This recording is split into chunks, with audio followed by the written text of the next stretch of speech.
नमस्कार बंधुरा इंद्राणी कुकिंग शोते आपनाके स्वागत जानाई।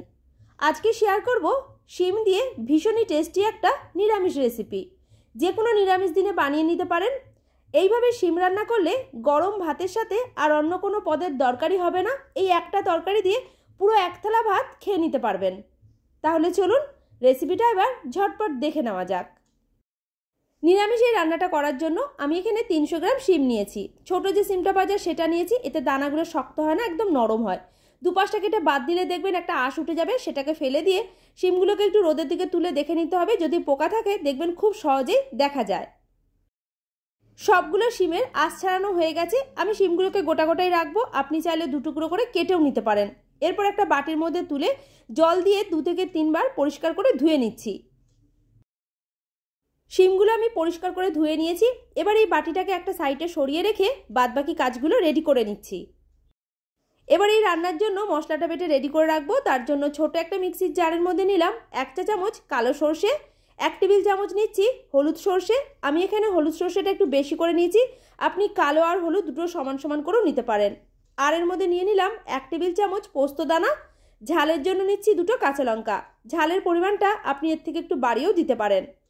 এবার এই সব মশলা একসাথে ভালো করে বেটে নিচ্ছি। মশলাগুলো বাটার সময় প্রথমে আমি জলের ব্যবহারটা করিনি, এতে মশলাটা বাটতে একটু অসুবিধা হয়। এইভাবে শুকনো অবস্থাতে যদি গুঁড়ো করে তারপর এর মধ্যে জল মিশিয়ে বাটা হয়, এতে মশলাটা দেখবেন খুব সুন্দর মিহি করে বাটা হয়ে যায়। রান্নাটা এবার শুরু করছি। তার জন্য গ্যাসে একটা কড়াই বসিয়ে এর মধ্যে দিলাম 2 টেবিল চামচ মতো সরষের তেল।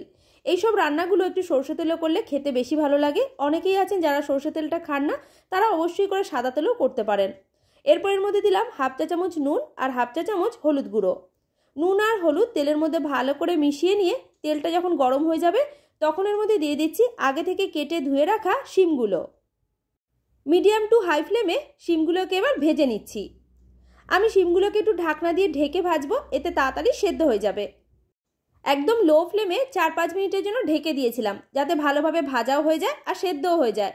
মধ্যিখানে ঢাকনা খুলে দুবার মতো আমি নাড়িয়েও দিয়েছিলাম। দেখুন শিমগুলো খুব ভালো করে ভাজা হয়ে গেছে আর খুব সুন্দর করে কিন্তু সেদ্ধও হয়ে গেছে। এবার এগুলোকে একটা অন্য প্লেটের মধ্যে নামিয়ে নিচ্ছি। শিমগুলো ভেজে তুলে নেওয়ার পর ওই একই কড়াইতে রান্নাটা করব। আবার এর মধ্যে দিয়ে দিলাম 3 টেবিল চামচ মতো সরষের তেল। এই সময় তেলের পরিমাণটা একটু বেশি করে দিলাম, আপনি কম বেশি করে দিতে পারেন। তেল ভালো মতো গরম হয়ে গেছে। এরপর এর মধ্যে দিয়ে দিলাম 1/2 চা চামচ কালো জিরে, 2টো কাঁচা লঙ্কা। লঙ্কাগুলোকে আমি 2 টুকরো করে ভেঙে দিলাম যাতে একটা সুন্দর গন্ধ বেরোয়। এবারে ফোড়নগুলোকে ভেজে নিতে হবে মিডিয়াম টু লো ফ্লেমে 20 থেকে 25 সেকেন্ড। ফোড়নটা যখন ভাজা হয়ে যাবে দেখবেন খুব মিষ্টি একটা গন্ধ বেরোনো শুরু হয়েছে। তখন এর মধ্যে দিয়ে দিলাম আগে থেকে বেটে রাখা সরষে আর পোস্তর পেস্ট।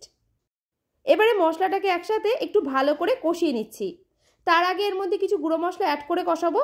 দিয়ে দিলাম এর মধ্যে 1/2 চা চামচ নুন বা পরিমাণ মতো নুনটা দিলাম। নুনটা এই সময় একটু দেখেই দেবেন, কারণ শিম ভাজার সময় নুন দিয়ে ভেজেছিলাম। 1/2 চা চামচ হলুদ গুঁড়ো আর ঝালের জন্য দিলাম 1/2 চা চামচ লঙ্কার গুঁড়ো। সরষে পোস্ত বাটার সময় কাঁচা লঙ্কা দিয়ে বেটে রেখেছিলাম, তাই এই সময় আপনি লঙ্কা গুঁড়োটা দিতেও পারেন, নাও দিতে পারেন বা কম করেও দিতে পারেন। সমস্ত মশলা একসাথে 2 থেকে 3 মিনিট সময় নিয়ে খুব ভালো করে কষিয়ে নিয়েছি। এবার এর মধ্যে দিয়ে দিলাম আগে থেকে ভেজে রাখা শিম। শিমের এই রান্নাটা করতে এত কম সময় লাগে, খেতেও কিন্তু দারুণ টেস্টি হয়। আমিষ নিরামিষ যেদিন খুশি বানিয়ে নিতে পারেন। গরম ভাতের সাথে দুর্দান্ত লাগবে। এরপরের মধ্যে দিলাম 1/2 চা চামচেরও কম চিনি। মিষ্টিটা এর মধ্যে অল্প হলেও দেবেন, তরকারির স্বাদটা ভালো আসবে। মশলার মধ্যে শিমগুলোকে নাড়িয়ে চাড়িয়ে ভালো করে মিশিয়ে নিয়ে আরও 2 মিনিট মতো কষিয়ে নিয়েছি। এবার এর মধ্যে জল দিয়ে দিলাম। মিক্সির বাটিটাতে অল্প মশলা লেগেছিল, সেটাই ধুয়ে এর মধ্যে জলটা দিলাম। জলটা দেওয়ার পর একসাথে ভালো করে একবার মিশিয়ে নিয়ে মিডিয়াম টু লো ফ্লেমে ঢেকে দিচ্ছি 3 থেকে 4 মিনিটের জন্য। 4 মিনিট হয়ে যাওয়ার পর ঢাকনাটা খুলে নিলাম। এই রান্নাটা খুব বেশি একদম ঝোল হবে না, এইরকম মাখো মাখোই থাকবে। নামানোর আগে এর মধ্যে দিয়ে দিচ্ছি অল্প করে ধনেপাতা কুচি। ধনেপাতাটাও একসাথে ভালো করে মিশিয়ে নিয়ে এর মধ্যে দিলাম একটা চিড়ে রাখা কাঁচা লঙ্কা। তারপরে হাই ফ্লেমে আরও 2 মিনিট মতো ফুটিয়ে নিয়েছি। নিরামিষ শিম পাতুরি আমাদের তৈরি। গ্যাসের ফ্লেমটা বন্ধ করে ওপর থেকে ছড়িয়ে দিলাম 1 টেবিল চামচ কাঁচা সরষের তেল। কাঁচা সরষের তেলটা অবশ্যই করে দেবেন, খেতে দারুণ লাগবে। এরপর গরম গরম ভাতের সাথে পরিবেশন করুন। আজকের এই নিরামিষ শিম পাতুরি রেসিপি আপনার ভালো লাগলে লাইক, শেয়ার, কমেন্ট করে জানাবেন। আমার চ্যানেলে নতুন বন্ধু হয়ে থাকলে চ্যানেলটিকে সাবস্ক্রাইব করে পাশে থাকা বেল আইকনটা প্রেস করে রাখবেন। পুরো ভিডিওটা দেখার জন্য আপনাকে অসংখ্য ধন্যবাদ।